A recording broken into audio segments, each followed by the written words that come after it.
दोस्तों, आज की कहानी है पढ़ाई के समय distraction, motivational story for student. Delhi के किसी छोटे से क्षेत्र में एक अमन नाम का लड़का रहता था। वह लड़का अपने माँ बाप से बहुत ही प्यार किया करता था। उसके घर में बस 3 लोग थे, एक पिता, एक माँ और एक खुद अमन। समय बीतता रहा। एक दिन अमन की माँ की तबीयत बहुत ख़राब हो जाती है। उसकी माँ हॉस्पिटल जाती है, लेकिन वह जिंदा घर नहीं आ पाती है। इससे अमन अंदर से बहुत टूट जाता है। वह कुछ खाता भी नहीं था। अमन के पिता अमन को उत्तर प्रदेश के एक छोटे से गांव लेकर आए, जहां पर अमन की दादी रहती थी। अमन अब अपनी दादी के साथ रहने लगता है। वहीं उसके पिता फिर से दिल्ली चले जाते हैं। अमन जानना चाहता था कि उसकी माँ क्यों मर गई। समय बीता रहता है। अब अमन करीब 15 साल को हो गया था। अभी वह कक्षा 10वीं की पढ़ाई कर रहा था। अमन गांव से पढ़ाई कर रहा था, तो उसे अभी कुछ ज़्यादा ज्ञान नहीं होता है। लेकिन एक दिन उसे पता चलता है कि डॉक्टर भगवान होते हैं। वह किसी भी बीमार को ठीक कर सकते हैं। अब अमन के मन में ये बात बैठ गई। अब वह पढ़ाई करके डॉक्टर बनना चाहता है।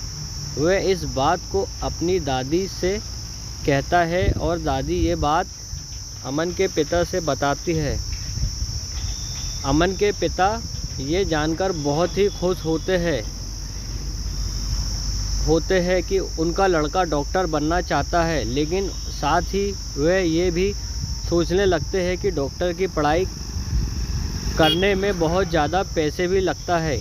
इतने सारे पैसे कहाँ से आएंगे।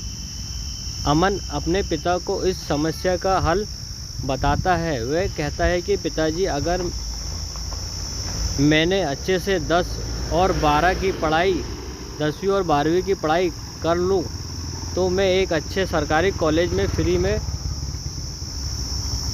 पढ़ सकता हूँ।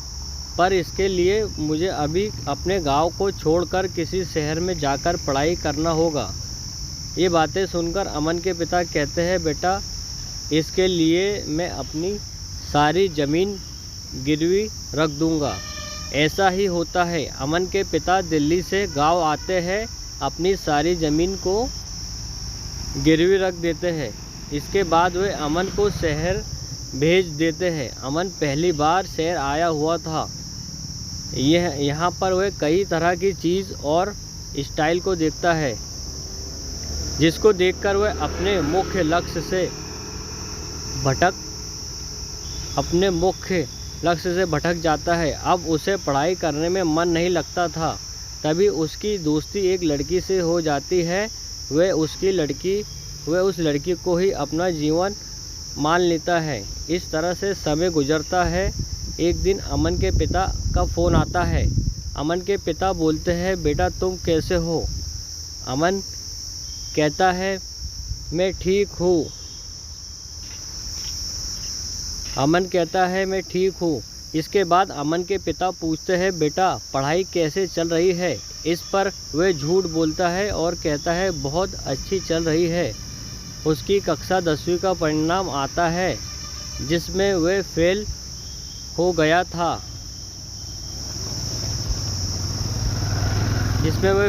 था। ये देखकर वह अंदर काफ़ी उदास होता है। लेकिन उसकी उदासी तब बढ़ जाती है जब उसकी वही दोस्ती उससे दोस्ती को ख़त्म करना चाहती थी।